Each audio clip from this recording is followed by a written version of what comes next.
రాష్ట్రంలో law and order పూర్తిగా దెబ్బతిందన్నారు BJP శాసనసభ పక్ష నేత ఎలిటి మహేశ్వర్ రెడ్డి. రాష్ట్రంలో ఎమ్మెల్యేలకే భద్రత లేకుంటే సామాన్యుల పరిస్థితి ఏంటని ప్రశ్నించారు. కామారెడ్డిలో రేవంత్ రెడ్డిని ఓడించి ఎమ్మెల్యేగా వెంకట రమణారెడ్డి గెలవడాన్ని ఆయన డీజించుకోలేకపోతున్నారని ఆరోపించారు.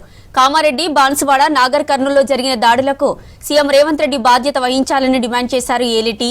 కామారెడ్డి ఎమ్మెల్యే క్యాంపు కార్యాలయంలో బీజేఎల్పీ సమావేశం నిర్వహించారు. సమావేశానికి పార్టీ ఎమ్మెల్సీలు, ఎమ్మెల్యేలు అటెండ్ అయ్యారు.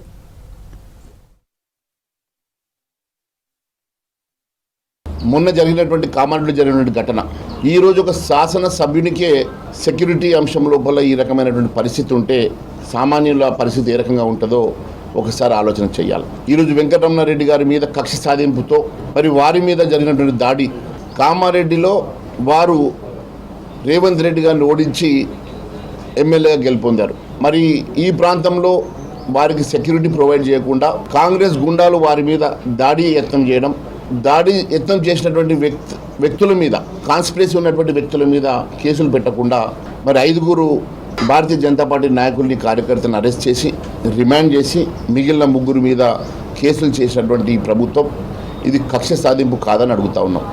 ఈరోజు ఇక్కడే కాదు, బాన్స్వాడలో జరిగినటువంటి సంఘటన, నాగర్ కర్నూలు జరిగినటువంటి సంఘటన చూస్తూ ఉంటే ఈ రాష్ట్రంలో పూర్తిగా లా అండ్ ఆర్డర్ గతి తప్పింది. పూర్తిగా ఇక్కడ లా మినిస్టర్ కూడా ఈ హోమ్ మినిస్టర్ కూడా లేకుండా ఈ రాష్ట్రంలో ఎక్కడ కూడా మరి శాంతి భద్రతలకు భంగం వాటిల్లే విధంగా అనేకమైనటువంటి ఘటనలు ఈ మధ్య మనం చూస్తూ ఉన్నాం.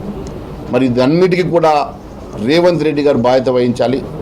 కామారెడ్డిలో ఎమ్మెల్యే గారి మీద జరిగినటువంటి దాడికి కూడా ముఖ్యమంత్రి రేవంత్ రెడ్డి గారు బాధ్యత వహించాలని చెప్పి భారతీయ జనతా పార్టీ డిమాండ్ చేస్తూ ఉన్నది.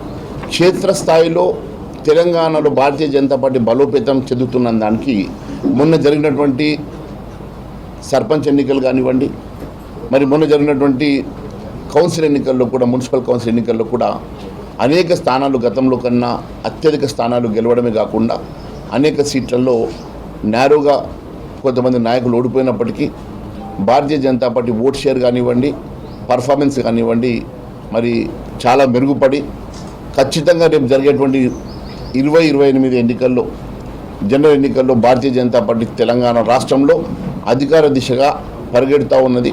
ఖచ్చితంగా రేపు తెలంగాణ ప్రజలు భారతీయ జనతా పార్టీని ఆశీర్వదించడానికి సిద్ధంగా ఉన్నారు.